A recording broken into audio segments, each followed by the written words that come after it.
வணக்கம். Welcome to mister review channel. நான் பார்த்த படங்கள் அப்படிங்கிற டாப்பிக்கில் நாம் இன்றைக்கி பார்க்கக்கூடிய திரைப்படம் 2006 வருஷம். இயக்கம் எம் ராஜா, கதை கீரு ஜபா அவரோட கதையில், இசை பார்த்துக்கிட்டோன்னா தேவி ஸ்ரீ பிரசாத் அவரோட இசையில் ஜெயம் ரவி, திரிஷா, மணிவண்ணன், பிரபு, அவர் பேர் என்னது, மற்றும் பலர், சந்தானம், கஞ்சா கருப்பு மற்றும் பலர் நடித்து 2006 வருஷம் 158 நிமிடங்கள் ஓடக்கூடிய திரைப்படமாக வெளிவந்த சம்திங் உனக்கும் எனக்கும் அந்த படத்தை தான் பார்க்க போகிறோம். படத்தோட கதை பார்த்திங்கன்னா பெருசாலாம் ஒன்றும் இல்லைங்க. நார்மலாக பார்த்தீங்கன்னா அரைச்ச கதையை தான். இது பார்த்தீங்கன்னா ஒரு தெலுங்கு படத்தோட ரீமேக் கதை. ஒரு பணக்கார வீட்டு பையன் ஒரு கிராமத்து பொண்ணை பார்த்துக்கிட்டனா லவ் பண்ணுறான். அதை பார்த்துக்கிட்டா ஆஸ்யூஷுவல் இன்றைக்கி இருக்க அம்மாக்களுக்கு பிடிக்காத மாதிரி, பணக்கார வீட்டுக்கு அம்மாக்களுக்கு பிடிக்காத மாதிரி அந்த பையனோட அம்மாவுக்கு பிடிக்க மாட்டேங்குது. ஸோ அதனால் அந்த அம்மா பார்த்துக்கிட்டனா பையனை மறுபடியும் பார்த்தீங்கன்னா ஃபாரினை கூட்டிகிட்டு போகிறாங்க. ஆனால் அந்த பையன் பார்த்துக்கிட்டனா ஃபாரின்லேருந்து நான் பார்த்தா காதலிச்ச பொண்ணுக்கு எந்த அளவுக்கும் போவேன், எனக்கு அந்த காதலிச்ச பொண்ணு தான் வேணும் அப்படின்ட்டு அவங்க அம்மா உதறிட்டு இங்கே பார்த்தா அந்த காதலிச்ச பொண்ணோட வீட்டுக்கு போய் அங்கேருந்து பார்த்துக்கிட்டனா அவங்க அண்ணனோட மனசில் பார்த்தா காதலிச்ச பொண்ணோட வீட்டில் இடம் பிடிக்கிறது தான் கதை. அப்படி இடம் பிடிக்கும்போது என்னென்ன இடைவுகள் வந்துச்சு, அந்த இடைவுகள் பார்த்துக்கிட்டா எப்படி தாண்டினாங்க, கடைசியில் அந்த காதல் ஜெயிச்சுதா இல்லையா அப்படிங்கிறதான் இந்த படத்தோட மீதி கதை. படத்தில் ஏகப்பட்ட ஆர்டிஸ்ட்டு, பிரபு இருக்கார், மணிவண்ணன் இருக்கார், அவர் பேர் என்னது, நம்ம கஞ்சா கருப்பு இருக்காங்க, சந்தோஷ், அவர் பேர் சந்தானம் இருக்காங்க. எல்லாத்துக்கும் மேலே ஜெயம் ரவி, நம்ம திரிஷான்னு ஒரு ஆக்டர் ஹீரோ ஹீரோயின் இருக்காங்க. இத்தனை பேர் இருந்தாலும் படத்தில் நமக்கு பார்த்துக்கிட்டா அதிகமாக தெரிகிறது பிரபு. பாக்யராஜ் சாரும் இருக்கார், ஆனால் அதிகமாக தெரியும் பிரபு பாக்யராஜ் அதிகமாக தெரியுறாங்க படத்தில். இன்ட்ரோ வரைக்கும் பார்த்துக்கிட்டனா படம் பார்த்தீங்கன்னா ஜாலியாக போகுது.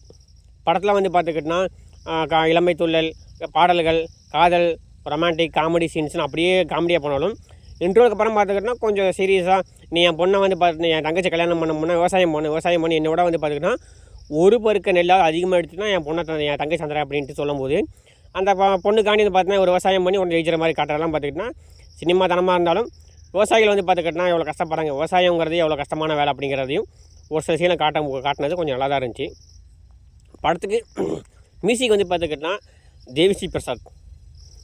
படத்தில் வரக்கூடிய அனைத்து பாடல்களுமே அற்புதம் பாடாலும் படத்துக்கு தேவையான பின்னணி இசை பார்த்து சூப்பராக காட்டியிருப்பா கொடுத்துருப்பபடி. படத்தோட சினிமாட்டோகிராஃபி பார்த்துக்கிட்டனா ஒளிப்பதிவு அருமையாகவே இருக்கும். அதுவும் அந்த இன்ட்ரோலுக்கு அப்புறம் கிராமத்தில் கூட சீன்லாம் பார்த்துக்கிட்டனா அவ்வளோ அற்புதமாக காட்டியிருப்பாங்க, சூப்பராக காட்டியிருப்பாங்க. படத்தில் பார்த்தா அந்த பச்சை பசேல் கிராமத்தை காட்டுறது, அந்த மலையை கோயிலை காட்டுறது, அதுபோக பார்த்தா நைட்டில் பார்த்திங்கன்னா மழை பெஞ்சிட்டு அந்த இடி இடிக்கும் போது கொடுக்குற இது, மாட்டுக்கெல்லாம் அவுத்தோட சீனு, அப்புறம் அந்த நெல் வயலில் பார்த்துக்கிட்டனா தீப்பற்றி போது அங்கே அந்த நைட் ஆஃபில் எடுக்கிற சீன்லாம் பார்த்துக்கிட்டா அவ்வளோ அற்புதமாக இருந்துச்சு. எல்லாத்துக்கும் மேலே சண்டை காட்சிகள் பார்த்தீங்கன்னா படத்தில் அங்கங்கே இருந்தாலும் படத்துக்கு தேவையான ஒன்றா தான் இருந்துச்சு, தவிர அதிகமாக நமக்கு திணிக்கிற மாதிரி இல்லை. எல்லாத்துக்கும் மேலே இந்த படத்தோட மிகப்பெரிய பில்லர்னால் நம்ம பிரபு பாக்யராஜ் தான். பிரபு பார்த்துக்கிட்டனா திரிஷாவோட அண்ணனாக வர அப்படி கதைக்கு பொருத்தமான ஆள். தன்னோட தங்கச்சிக்காண்டி பார்த்துக்கிட்டனா தன்னோட வாழ்க்கையை இருந்துட்டு தன்னோட வாழ்க்கையை தொலைச்சிட்டு தான் பார்த்துக்கிட்டா தங்கச்சி தான் எனக்கு வேணும், தங்கச்சிக்காண்டி என்ன பண்ணுவேன்ட்டு தங்கச்சிக்காண்டியே வாழ்கிற ஒரு அண்ணனாக இருக்கா அப்படி. அது பார்த்தா பிரபு சாரோட நடிப்பு சொல்ல அவசியமே கிடையாது, சூப்பராக நடிச்சிருக்கா அப்படி. இந்த பக்கம் ஃபாரின் அப்பா, என்ன தான் நான் ஃபாரின் இருந்தாலும் என் ஊரை பார்த்துக்கிட்டு நானும் கிராமத்து பையன் தான், கிராமத்தால் தான், எனக்கு இன்னமும் அந்த வேகமெல்லாம் இருக்குது. எங்கே பார்த்தா என் பையன் பார்த்துக்கிட்டா ஃபாரின் வந்தாலும் தமிழோட கலாச்சாரம் அன்பு பொண்ணு தையம் பெரும் வச்சு, ஆனால் உடனே லவ் பண்ணதுக்கப்புறம் என் பையனுக்கு அதெல்லாம் கிடைக்கிறதுக்கு சந்தோஷமாக இருக்குது அப்படின்னு சொன்னதெல்லாம் பார்த்துக்கிட்டனா அனைத்து விதமான சீன்லேயும் பார்த்துக்கிட்டனா நம்ம பாக்யராஜ் சூப்பராக நடிச்சிருப்பா அப்படி. பாக்யராஜோட ஒய்ஃபாக வரவங்களும் பார்த்துக்கிட்டனா ஓரளவுக்கு நல்லா நடிச்சிருப்பாங்க. பட் என்னதான் இருந்தாலும் மணிவண்ணன் சாரை பார்த்து அங்கங்கே காமெடிக்கு உதவினாலும், சந்தானம் பார்த்தீங்கன்னா இடையில பார்த்தா மலைச்சாரல் மாதிரி ஒன்று சில காமெடி பண்ணியிருந்தாலும் இன்ட்ரோலுக்கு அப்புறம் வர கஞ்சா கருப்பு காமெடி தான் படத்தை கொஞ்சம் அதிகமாக இருந்துச்சு, நல்லா இருந்துச்சு.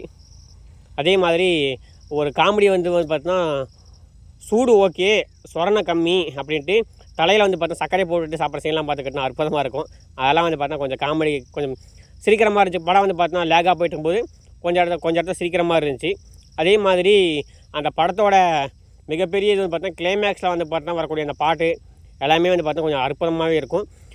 படத்தோட நாயகன் ஜெயம் ரவியும் த்ரிஷாவும் வந்து பார்த்துக்கிட்டோன்னா கதைக்கு தேவையான நடிப்பை வந்து பார்த்தா கொடுத்துருப்பாங்க. ஜெயம் ரவியோட ஆரம்ப கால படங்கிறனால படம் வந்து பார்த்தோன்னா எங்கேயுமே பார்த்தோன்னா தொய்வு இல்லாமல் லேக் இல்லாமல் அருமையாக கொண்டு போயிருப்பாங்க.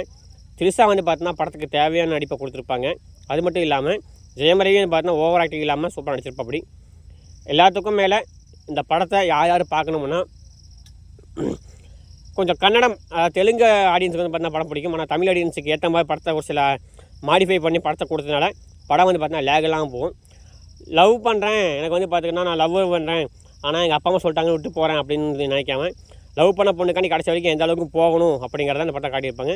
ஸோ அதனால் ட்ரூ லவர்ஸ் கொஞ்சம் கண்டிப்பாக பார்க்க வேண்டிய படம். பார்த்துட்டு அந்த கடத்தில் வரக்கூடிய கதையை மட்டும் கருத்து எடுத்துக்கிட்டு இருக்கிற கடைசி சீன் எடுத்தால் படம் இன்னும் அற்புதமாக இருக்கும். யார் அந்த படத்தை பார்த்தீங்கன்னு தெரியல. எனக்கு இந்த படத்தில் ரொம்ப பிடிச்சதுன்னா அந்த முதல் பாடாக வர அந்த பூப்பறிக்க நீ போய் சாங் வந்து ரொம்ப பிடிக்கும். ஏன்னா அந்த சாங்கோட பேக்ரவுண்ட் மியூசிக்கு பின்னணிஸ்லாம் சூப்பராக அற்புதமாக இருக்கும். அதே மாதிரி உங்களுக்கு என்ன பிடிச்சிங்கிற கமெண்ட் பண்ணுங்கள். மீண்டும் ஒரு முன்னோட்டம் சந்திப்போம். மறக்காமல் சேனல் சப்ஸ்கிரைப் பண்ணிட்டு முழு வீடியோ பாருங்கள். நீங்கள் லைக் பண்ணுங்கள். நீங்கள் எந்த அளவுக்கு லைக் பண்ணுறீங்களோ நீங்கள் லைக் பண்ண தான் நம்மளோட சேனல் அதிகமாக ப்ரொமோஷன் ஆகும். ஸோ அதனால் மறக்காமல் லைக் பண்ணிவிட்டு முழு வீடியோ பாருங்கள். மறக்காமல் சேனல் சப்ஸ்கிரைப் பண்ணுங்கள். நன்றி. மீண்டும் ஒரு திரையும் சந்திப்போம். நன்றி, வணக்கம், தேங்க்யூ.